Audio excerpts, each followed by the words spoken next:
Back in the 1960s, Dr. Claire Weekes became a pioneer in changing how we looked at and approached anxiety. In 1962, she published the book Hope and Help for Your Nerves, and that book provided not only hope, but guidance to countless individuals that were struggling with anxiety. So in this episode, we're going to explore whether Dr. Claire Weekes' principles still hold up today and if they can actually help you on your recovery journey. Let's discuss.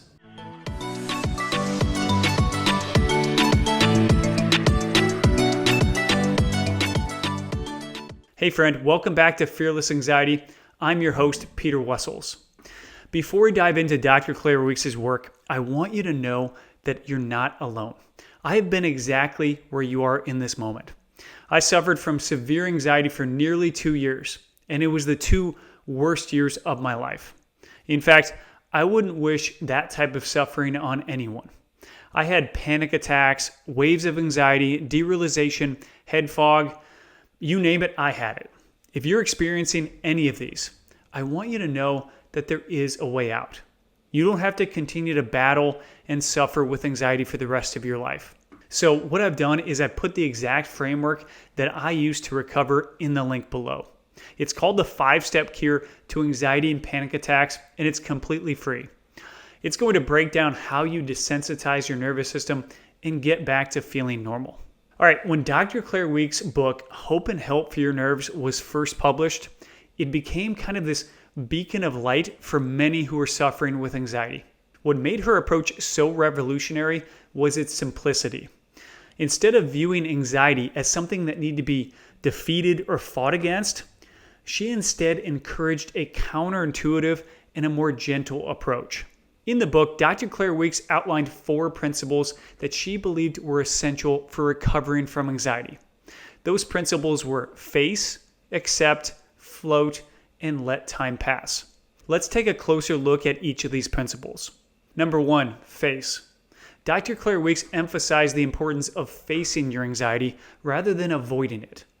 Avoidance only reinforces the fear and makes the anxiety worse over time. By facing the situations that trigger your anxiety, you gradually reduce its power over you. Number 2, accept. Acceptance is the core principle of Dr. Claire Weekes' approach. She urged people to accept the symptoms of anxiety without adding fear or resistance to them. In other words, acceptance is acknowledging the anxiety without letting it control you. Number 3, float. This principle is about going with the flow of anxiety rather than resisting against it. By floating through the sensations, you allow them to pass more naturally, rather than intensifying them by fighting against them. Number 4, let time pass. Recovery from anxiety takes some time. Therefore, Dr. Claire Weekes encouraged patience and perseverance, recognizing that healing is a gradual process. By letting time pass, you are allowing your nervous system the time to desensitize and recover. These 4 principles work together to offer a path to healing that doesn't involve battling against your symptoms, but rather understanding and gently overcoming them. Now, let's zoom in on the most important of those 4 principles, which is acceptance. This was the principle that ultimately changed how we look at anxiety recovery.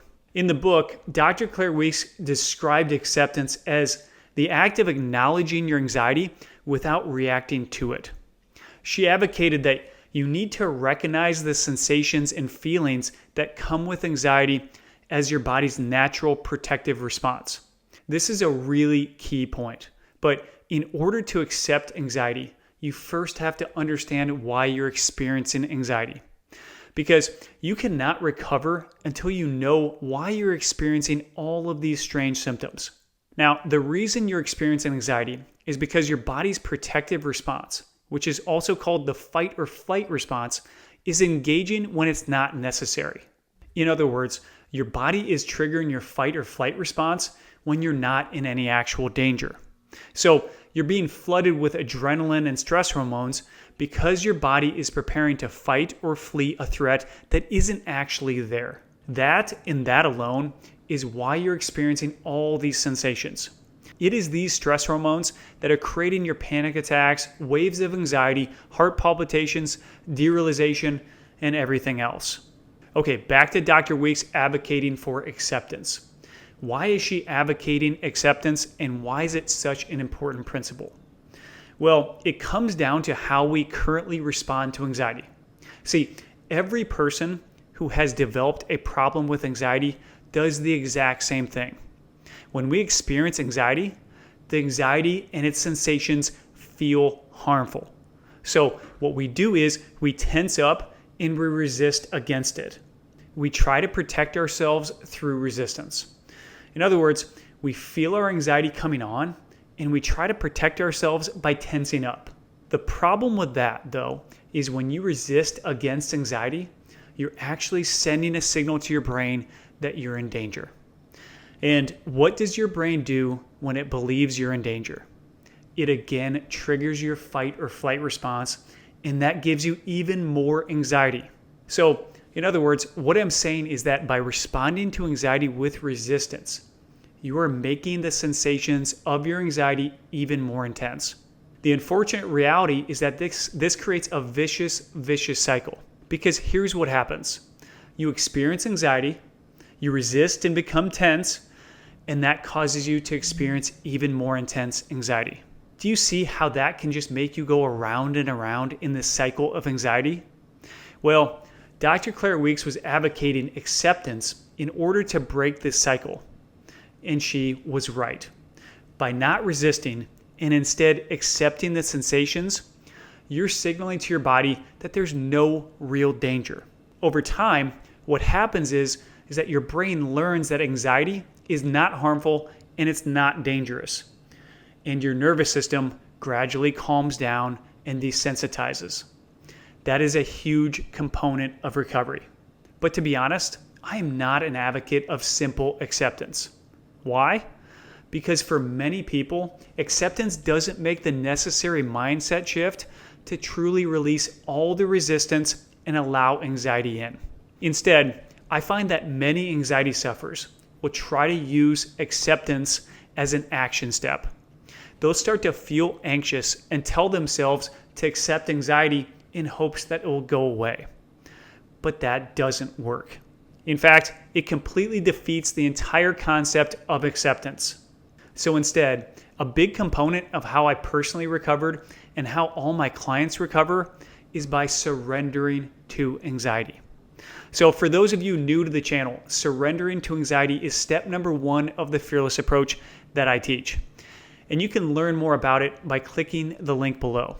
But what surrendering does is it goes far beyond acceptance, because it allows you to wave the white flag, drop every bit of resistance, and simply let anxiety be present with you.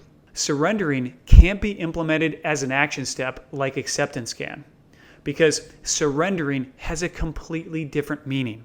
Surrendering means to give up, to lay down your weapons, and stop all resistance.